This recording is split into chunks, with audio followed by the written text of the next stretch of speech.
Beloveds, I wanted to talk today a bit about poverty and hunger. While I could throw statistic after statistic at you, I'm not going to, because I know that you know the numbers of those in our country living in poverty are grim indeed.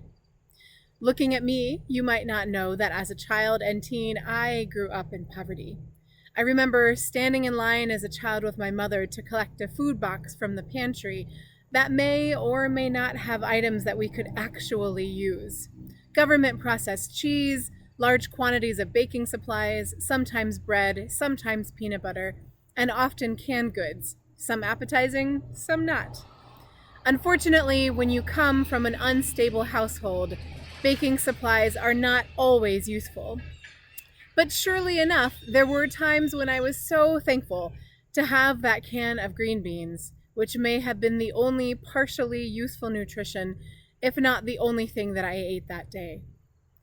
Not always having food on the table or the right nutrition in my body resulted in more broken bones than any child should have. I am thankful for my mother, who always did the best she could, despite challenging personal circumstances. While I have been able to move out of that place of poverty, now receiving the nutrition that my body needs to thrive, that life will always be a part of me, which is why it is so important for me to be an advocate for those in our community who do not have enough. I'm not telling you this story for your sympathy, rather, to compel you to action. There are people surrounding you here in Massachusetts that also do not have enough adequate nutrition in their diets. But because we do not see these people begging for food in the community, we may often forget that they go without. There are actually 2 opportunities this month for our congregation to fight hunger.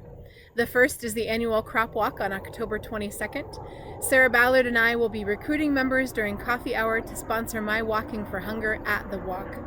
I hope you will consider giving to this organization. The other opportunity you have this month is led by Zach Rowe, our fabulous social action coordinator, who has teamed up with an organization called Boston Area Gleaners, in which we will go and rescue food that would otherwise be plowed under to distribute to organizations who help feed those in need. I often hear people in our church and elsewhere saying that they're not really sure what they can do for those in need.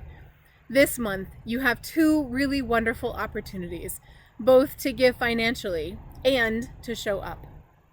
According to the Boston Area Gleaners, up to 20% of crops on farms are never harvested. Yet, 1 in 10 people in Massachusetts is food insecure.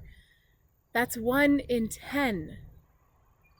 So show up to represent our church, but most importantly, show up for all those who have had or currently have to go without the nutrition they need in their bodies to be able to grow and flourish.